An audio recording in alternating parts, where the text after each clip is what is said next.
Salut, je vais te parler dans cette vidéo du Chinese Tsang. Je vais te présenter cette pratique qui se destine à toutes celles et ceux qui ont envie de cheminer en conscience vers eux-mêmes. Avoir un mieux-être qui s'appuie sur une hygiène de vie beaucoup plus en harmonie avec leurs fonctions vitales, avec leurs besoins, les besoins du corps naturel. C'est une véritable démarche de santé dans la dimension taoïste de la médecine traditionnelle chinoise. Donc évidemment, c'est pas une démarche de santé où nous prêtons attention tout le temps sur le symptôme et que nous cherchons à faire disparaître les symptômes. Donc ce n'est pas du tout une démarche conventionnelle au sens français de la médecine conventionnelle. C'est une démarche alternative, de médecine alternative. Cette pratique, c'est une pratique thérapeutique par le massage.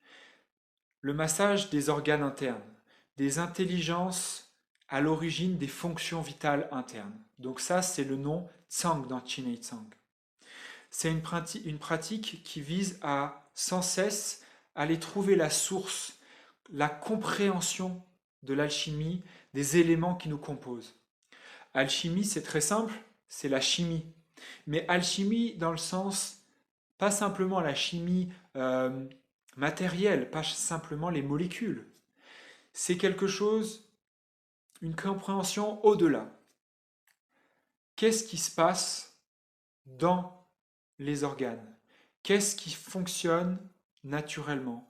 Comment les choses fonctionnent naturellement? Et donc, si je sais comment les choses fonctionnent naturellement, si je vois et si je suis capable d'observer ce qui fonctionne naturellement, par contraste, quand je vais avoir un déséquilibre, le déséquilibre va beaucoup mieux se révéler à moi, à ma compréhension, et donc de ça va émaner une connaissance.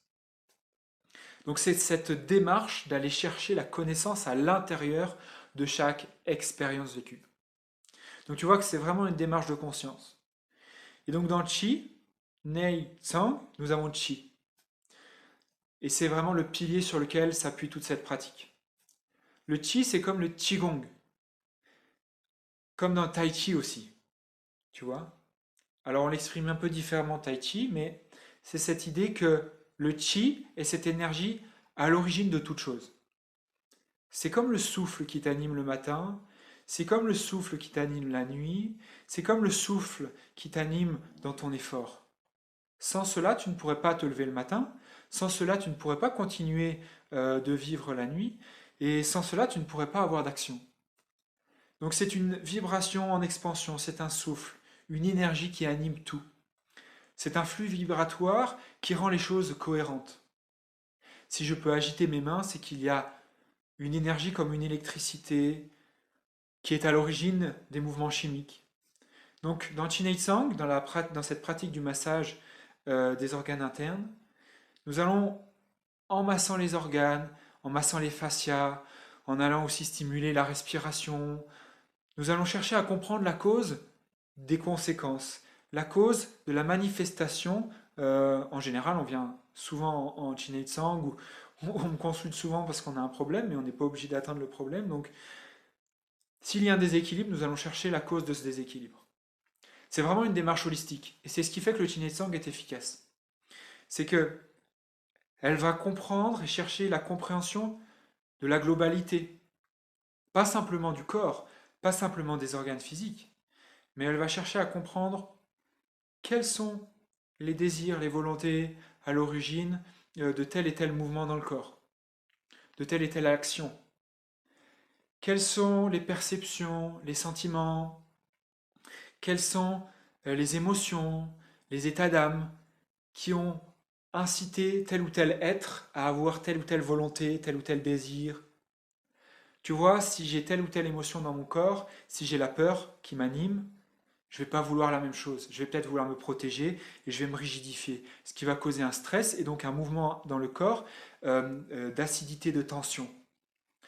Par contre, si au quotidien, je suis vigilant à mon souffle, que je prends le temps de parler, tu vois, que je prends le temps de m'exprimer, que je prends le temps de souffler, de faire une pause entre chaque action, alors ma volonté, elle va être beaucoup plus de me reposer, de marcher lentement. Et si je marche lentement, naturellement, dans mes pas, il va y avoir une certaine souplesse, comme le chat. Tu vois? Et le chat, quand on voit un chat, c'est plutôt quelque chose qui nous apaise. Et donc, dans notre corps, nous allons entretenir un état d'être beaucoup plus équilibré, beaucoup plus souple, où s'il y a des toxines, elles vont pouvoir circuler et donc être évacuées beaucoup mieux par le corps. Donc, dans cette compréhension, il va aussi y avoir, dans cette démarche globale de cette pratique, il va y avoir aussi une compréhension des pensées, du schéma de pensée. Quelle est ma vision sur le monde? Comment j'interprète le réel, finalement? Puisqu'en tant qu'être humain, j'aime bien cette idée que nous soyons des interprètes du réel parce que dans notre pensée mentale, frontale, consciente, nous avons une quantité limitée, nous faisons des choix instinctivement qui ne peuvent pas englober la totalité des informations, sinon le cerveau explose. Une majorité des informations est stockée dans le subconscient. Donc, si une minorité d'informations est dans le conscient, alors nous sommes des interprètes. Nous définissons notre réalité par rapport à des informations que nous avons préalablement sélectionnées. Et donc, nous mettons en lumière, en conscience, ces informations préalablement sélectionnées. Et tout ça par le massage. Et pourquoi le massage? Parce que finalement, les taoïstes ont bien fait les choses.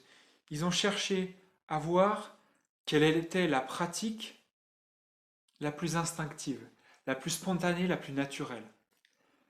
Quelle pratique thérapeutique chaque être humain réalise dans sa vie? Quelle est la pratique que chaque être humain, même les animaux, font dans leur vie sans même s'en rendre compte? Eh bien, c'est le massage. Tu vois, tu t'es certainement reconnu, tu peux certainement te reconnaître dans ce moment où tu as accueilli un de tes amis ou ta famille et il ou elle était malade, il ou elle était dans une peine, avait besoin de réconfort, donc tu l'as pris dans tes bras. Et quand tu le prenais dans tes bras, tu as fait cette caresse sur le dos qui était apaisante et réconfortante. Ben, tu vois cette caresse comme la caresse sur la joue d'une mère ou d'un père pour son enfant. Il y a quelque chose de thérapeutique là-dedans parce que il y a un accueil, une écoute, pas simplement par l'intellect, mais une écoute par le corps. Par le corps, tu communiques un message qui est beaucoup plus puissant parce que à ce moment-là, tes émotions, tes pensées, tes désirs, tes volontés, tu vois, tes sentiments, tes croyances, elles se réunissent et elles prennent corps. Elles se mettent à s'animer. C'est beaucoup plus puissant que juste un mot, tu vois. De la même manière que pour ancrer une parole, un engagement, nous scellons ça dans un acte, dans un contrat écrit. C'est beaucoup plus puissant que juste un mot comme ça. Et donc la puissance, l'efficacité du Chin Tsang, elle réside dans le fait que par la pratique du massage, par le toucher, par cette écoute bienveillante, nous allons aller à l'écoute des organes. Moi, en tant que praticien, j'ai développé un savoir-faire, une maîtrise de cette écoute par le toucher, de certaines techniques aussi évidemment, donc qui permettent en fait à l'être qui reçoit le massage, cette thérapie-là par le massage, de se sentir accompagné par son corps dans toutes les dimensions de son être. Et donc il y a une mise en confiance. Donc les mots importants dans Chin Tsang, c'est mise en confiance, écoute, bienveillance, compassion, douceur. Et tout ça, tu vois, c'est puissant. Parce que en se sentant plus en confiance, en se sentant écouté, tout d'un coup, il y a une énergie qui revient en moi, dans le nei, dans l'interne. Une alchimie qui se reveut cohérente. Et le tsang, l'intelligence de ces organes-là, peut de nouveau agir naturellement. C'est-à-dire que la fonction des organes est rétablie. Et dans une puissance naturelle, dans une puissance originelle, naturelle, spontanée. Une puissance que je retrouve naturellement dans la cascade d'une eau de montagne au printemps, dans un tigre qui surveille son territoire, ou dans une plante qui jaillit et qui va donner un fruit. Donc tu vois, Chin Tsang, c'est à la fois très simple parce qu'on rétablit l'équilibre des fonctions naturelles internes de chaque organe. C'est à la fois très simple parce que c'est un accompagnement psycho-énergétique, on pourrait dire un coaching, parce qu'on en apprend davantage sur nous-mêmes. C'est un véritable chemin de conscience, comme je disais. Nous apprenons à avoir une meilleure hygiène de vie qui va mener à une plus grande santé, un bien-être accru. Donc il y a une intelligence qui va se développer et qui permettra une meilleure gestion du stress. Et c'est une pratique très simple parce qu'au final, tout le stress accumulé, toutes les contraintes qui ont généré des tensions dans le corps au fil du temps, dans le passé, vont pouvoir se libérer.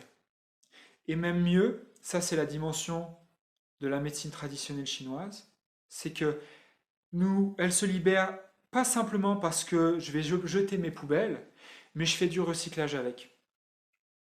Et ça c'est un point très important. On va dire que c'est la cerise sur le sundae, comme diraient nos amis québécois. Les énergies dans le corps, elles sont polarisées yin-yang, elles sont polarisées positives, négatives.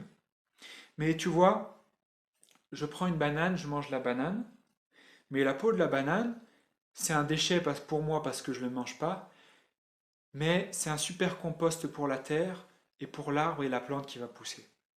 Donc, dans cette idée que le stress accumulé, toutes ces tensions accumulées, il y a une énergie qui les entretient, etc., qui peut être aussi une source de toxicité pour le corps. Toute cette source de toxicité, elle peut être utilisée pour être recyclée et donc de nouveau nourrir les organes. Parce que tu comprendras bien que les reins qui aiment bien filtrer l'eau, etc., s'ils ont des tensions en eux, bah cette tension, elle va pouvoir être utile si le cœur, lui, est en hypotension. Si le cœur manque de tension pour envoyer un flux sanguin plus fort parce que, par exemple, c'est l'hiver et j'ai besoin de me sentir plus en chaleur dans mon corps, là, il va falloir que j'ai plus de tension dans mon cœur. Et donc la tension qui est dans les reins, si je peux la recycler et l'amener dans le cœur, parce que le cœur est en hypotension, c'est-à-dire une tension trop faible par rapport à un équilibre, par rapport à un fonctionnement avec plus de vitalité, et ben cette tension, elle va servir au cœur là où elle était néfaste pour les reins. Tu comprends? Donc dans le Chin Tsang, nous avons cette dimension de recycler le stress. Et c'est là où vraiment j'ai envie d'en faire la promotion de cette pratique parce que je ne connais pas d'autre pratique qui ait cette vertu-là d'avoir une conscience de tous ces échanges, cette profondeur dans le traitement de ces échanges, et surtout de se dire que rien ne se jette, tout peut se recycler. Et surtout, tout doit se recycler, parce que, je finirai là-dessus, je pense que tes poubelles, si tu les mets dans les conteneurs à poubelles, tu attends que ces poubelles soient traitées, soient recyclées, elles soient brûlées, incinérées, et pas qu'elles soient jetées dans l'océan. Si tu mets tes poubelles dans le conteneur, c'est pour qu'elles disparaissent et qu'elles ne soient pas remises dans la nature et qu'elles ne polluent pas l'environnement, qu'elles ne polluent pas le vivant. Sinon, à la limite, il te suffirait de jeter ces poubelles dans la nature et ça reviendrait au même. Donc le but du Chin Tsang à cette compréhension, c'est que tout ce qui nous compose doit être recyclé parce que ça pourrait être un déchet pour les autres. Et si ça peut être recyclé et si ça peut être autre chose qu'un déchet pour les autres, alors autant que ça me serve. Tu comprends? Donc voilà, si cette pratique te parle, si tu as envie de cheminer en conscience vers toi, si tu as envie de retrouver un plus grand équilibre, si tu sens que quelque chose t'appelle, que tes organes, que ton ventre, que derrière ton nombril, il y a un désir de retrouver une conscience, un équilibre, un mieux-être, mais pas simplement à court terme, à long terme. Hein. On parle de véritable transformation là. On parle d'alchimie, de transformer le plomb, ce qui nous encombre, en or, ce qui nous nourrit une richesse. Et ben, je te propose de me contacter, ou alors de contacter un praticien de ta région. Et j'espère que nous pourrons t'aider. Et d'ici là, je te remercie d'avoir pris le temps d'écouter, parce que en écoutant ce que je te propose, c'est déjà un pas vers toi, c'est déjà le signe que finalement tu as envie d'écouter ton corps, que tu as envie de t'écouter et de renouer avec ce que tu es vraiment.